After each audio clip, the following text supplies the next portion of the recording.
Hello everyone. So in this video I will share two things. First one is NICL के last year के जो cut off से कितने marks आपको score करने हैं if you are preparing for NICL exam, ठीक है। And second thing is salary, आपको इन हैंड सैलरी कितनी मिलेगी, आपकी टोटल ग्रॉस एंड फैसिलिटीज़ वगैरह। एंड अगर आप बैंकिंग की देखो प्रिपरेशन कर रहे हो तो इस एग्जाम के लिए डेफिनेटली आपको अप्लाई करना चाहिए, बिकॉज सिलेबस सेम है, एवरीथिंग सेम। बस लेवल, अगर इस एग्जाम के लेवल की बात करें तो ये एसबीआई क्लर्क से थोड़ा सा इसका लेवल हाई होता है, पीओ से कम होता है एंड क्लर्क से थोड़ा ऊपर होता है, ठीक है। कट ऑफ भी इसकी अच्छी खासी आती है, like out of 100 last year 79.50 गई थी। कट ऑफ इतनी इसलिए जाती है बिकॉज इसमें देखो नंबर ऑफ वैकेंसीज बहुत कम है एंड इसकी जॉब प्रोफाइल काफ़ी अच्छी है।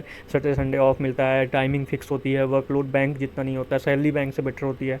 तो मोस्टली जो बैंक में वर्किंग एस्पायरेंट होता है एज ए पीओ, ठीक है, वो भी इसके लिए अप्लाई करते हैं। आप प्रिपरेशन कर रहे हैं, आप भी अप्लाई करोगे और वैकेंसी काफ़ी कम होती है, that's why the cut off is very high in this, ठीक है। और ये बाकी कैटेगरीज़ के लिए कट ऑफ है। तो अगर आप मॉक टेस्ट दे के देख लो, अगर आप मतलब इतना स्कोर, इसके नीचे कट ऑफ जाने की मतलब वो जो चांसेस हैं भी नहीं। अगर आप सोच रहे हो कि इसी कम जाएंगी तो बहुत रेयर चांस होगा कि कट ऑफ कम जाए। अगर पेपर बहुत टफ बना दे रहे हैं तो ही चांसेस है, नहीं तो कट ऑफ इससे 80 मार्क से नीचे जाने के चांसेस है ही नहीं इसमें, ठीक है। क्योंकि नंबर ऑफ वैकेंसीज काफ़ी कम होती हैं इसमें। जर्नलिस्ट के लिए अराउंड 100 समथिंग है इस बार भी, ठीक है। अब ये हो गया प्री का कट ऑफ। उसके बाद देखो सेक्शनल कट ऑफ भी है इसमें। इंग्लिश में है 16 मार्क्स ईवार के लिए, रीजनिंग में 10.50 एंड क्वांट में 8.25। सोचो इंग्लिश में out of 30 16 minimum cut off इन्होंने रखा है, ठीक है। तो कैसा होता होगा पेपर का level and what is the level of competition, दोनों चीज़ें हैं, ठीक है। पेपर बहुत टफ नहीं आता इसमें, आप इसलिए स्कोर कर सकते हो। अगर आपकी पीओ लेवल की तैयारी है तो आपका एग्जाम अच्छा हो सकता है, ठीक है, और नो डाउट। एंड मेंस की कट ऑफ है ये आउट ऑफ 250 है, ठीक है।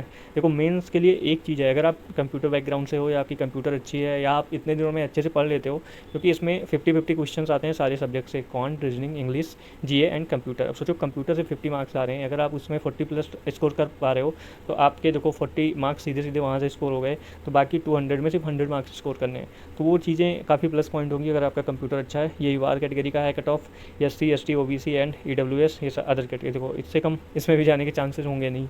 सो अपना जो भी प्रिपरेशन का है वो पहले से देख लो कि हाँ इतने मार्क्स तो आपको मिनिमम इसमें स्कोर करने ही होंगे, क्योंकि डिमांडिंग जॉब है तो कट ऑफ हाई जानी ही जानी है। डिस्क्रिप्टिव इसमें 30 मार्क्स का होता है, इससे लेटर राइटिंग का आता है, उसमें जो कट ऑफ गई है यूआर की, आपको मिनिमम 10.50 मार्क्स स्कोर करना है, फॉर अदर कैटेगरी 7.50, ठीक।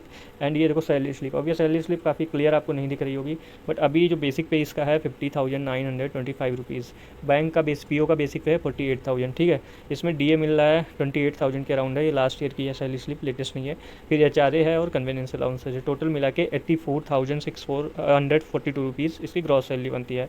After NPS and TDS deduction आपकी जो नेट इन हैंड सैलरी आपको मिलती है 73,549। अब ये देखो ये लास्ट ईयर की सैलरी है, अभी की आपकी करंट सैलरी जो इन हैंड जाके बनेगी वो 80,000 के अराउंड बनती है, ठीक है। ग्रॉस आपकी 92,000 के अराउंड सैलरी, अभी करंट सैलरी जो चल रही है इसकी वो है, ठीक। एंड पीओ की है अराउंड 70,000, तो थोड़ा सैलरी में भी एज आपको मिलेगा। तो ये है, अगर आप मैं तो कह रहा हूँ कि if you are preparing for any bank exam तो ये आप डेफिनेटली अप्लाई करो। सिलेबस सेम है, सारी चीज़ें आपको सेम मिलेंगी। हाँ कट ऑफ हाई आती है, बट अगर आप पीओ लेवल की तैयारी कर चुके हो तो ये आपके लिए बहुत बेस्ट अपॉर्चुनिटी है। So thank you guys, all the best.